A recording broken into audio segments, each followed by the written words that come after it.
कहाँ गई लंकापति रावण की सोने की लंका? कैसे मिली थी रावण को ये सोने की लंका? सोने की लंका का सारा सोना आखिर कहाँ गया? सोने की लंका किसने बनाई थी? क्या वास्तव में मौजूद थी एक सोने की लंका? सोने की लंका के सबूत भी मिल गए हैं। सोने की लंका आखिर कैसे जल गई थी जबकि सोना जलता नहीं? इन सभी सवालों के जवाब जानने के लिए बने रहिए हमारे साथ वीडियो के एंड तक। रामायण में रावण के सोने की लंका का जिक्र किया गया है। कहा जाता है कि सोने की लंका बेहद ही खूबसूरत थी। रावण के राज्य में असुर और आम लोग काफी खुशहाली के साथ रहा करते थे। पूरे राज्य में किसी चीज की कोई कमी नहीं थी। रावण ने अपने अनुष्ठानों और पराक्रम के बल पर कई देवताओं को लंका में बंदी भी बनाया हुआ था। लेकिन रामायण में कहीं भी ये वर्णन नहीं किया गया कि रावण की मौत के बाद सोने के महल और राज्य का आखिर क्या हुआ। रावण के वध के बाद भगवान श्री राम ने रावण के भाई विभीषण को लंका का राजा बना दिया था। लेकिन इसके बाद सोने की लंका आखिर कहाँ गायब हो गई? ऐसे में ये शंका भी कई बार पैदा हो जाती है कि क्या वास्तव में सोने की लंका हुआ करती थी या नहीं, और अगर थी तो इतना सारा सोना आखिर गया कहाँ? आपको बता दें कि आज की लंका में सच में एक ऐसा राज्य हुआ करता था जो पूरी तरह सोने के बना हुआ था। इसके बारे में कई बातें प्रचलित है। कुछ जानकारों के मुताबिक इंग्लैंड में एक समय ऐसा हुआ करता था कि लोगों के घरों में बेशुमार सोना था।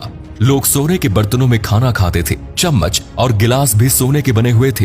ये स्थिति दूसरे विश्व युद्ध से पहले तक बनी हुई थी। इंग्लैंड में ये सारा सोना भारत और लंका से ले जाया गया था। सन 1872 में भारत से एक जहाज भरकर सोना लंका ले जाया जा रहा था कि तभी श्रीलंका के पूर्वी तट पर जहाज के प्रोपेलर में कुछ खराबी आ गई।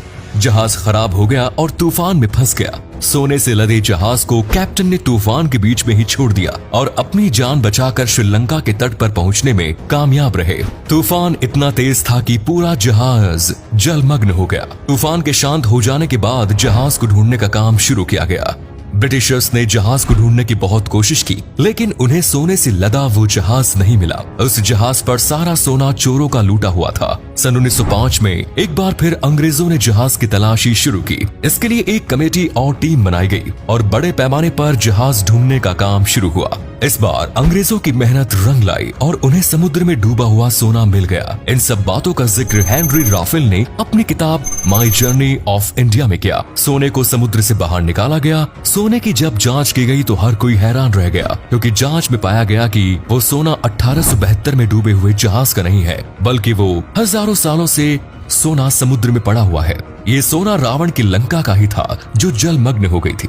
समुद्र से सोना निकाला गया और 185 जहाज सोना भरकर इंग्लैंड में भेजा गया। हेनरी राफेल ने यह भी लिखा है कि उन्हें जब इस बात की जानकारी मिली तो उनका ट्रांसफर साउथ अफ्रीका कर दिया गया। रावण की ये लंका त्रिकुटाचल पर्वत पर बनी हुई थी। ये पर्वत असल में 3 पहाड़ियों की श्रृंखला है, जिनमें पहले पर्वत का नाम सुबेल है। ये वही स्थान है जहाँ रावण और राम की सेना के बीच युद्ध हुआ। दूसरे पर्वत का नाम नील है और इसी पर्वत पर रावण की लंका मौजूद थी। और तीसरा पर्वत का नाम सुंदर पर्वत है, जहाँ पर अशोक वाटिका बनी हुई थी। ये वाटिका आज भी मौजूद है और यहीं पर माता सीता का अपहरण करके रावण ने उन्हें रखा।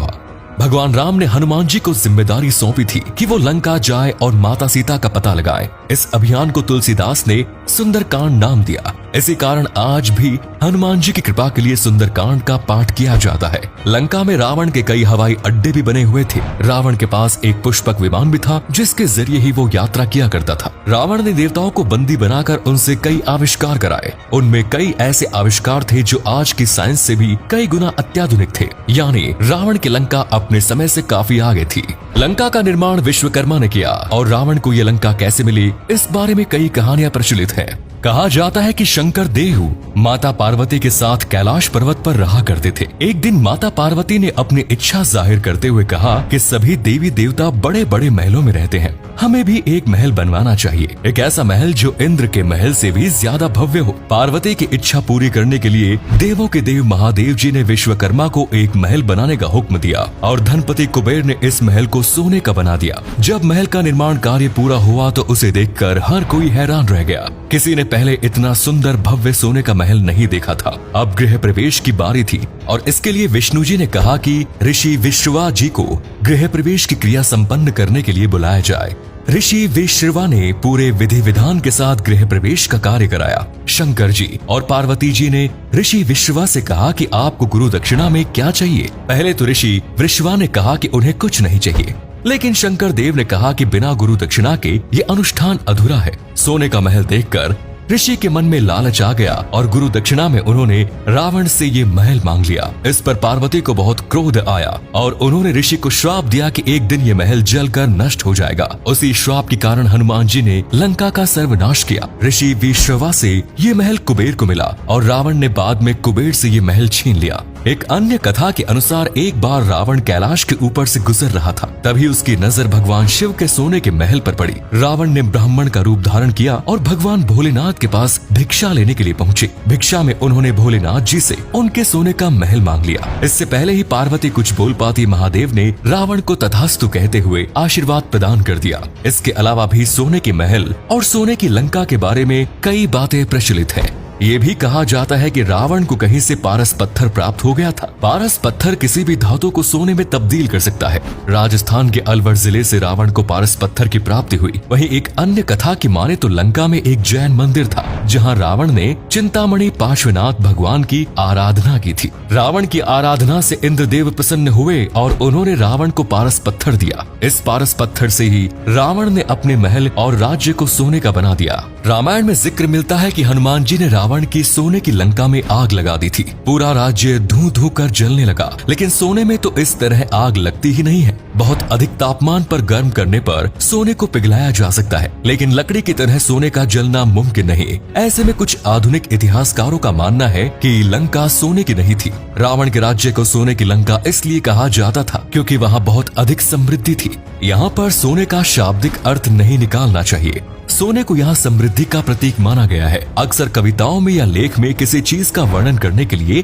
कुछ उपमाएं दे दी जाती है, जैसे रावण का 10 सिर का होना या 20 भुजाओं का होना। असल में तो रावण बहुत अधिक बुद्धिमान था, जिस कारण कहा जाता है कि उसके 10 सिर हुआ करते थे। बहुत अधिक बलवान होने के कारण ये वर्णन किया गया है कि रावण की 20 भुजाएं थी। ये ठीक इसी तरह है जैसे भीम के लिए कहा जाता है कि उनमें 1000 हाथियों का जितना बल था। इसी प्रकार लंका आम राज्यों की तरह ही थी और हनुमान जी के जलाने पर वो जल गई। दोस्तों, हमने आपको लंका के सोने के सबूत और प्रमाण भी बता दिए और साथ ही अन्य पहलुओं की दृष्टि से भी आपको पूरा वाकया समझा दिया है। अब ये आपके ऊपर है कि आप किस पर विश्वास करते हैं। आपको क्या लगता है, क्या वास्तव में सोने की लंका थी? इस बारे में अपने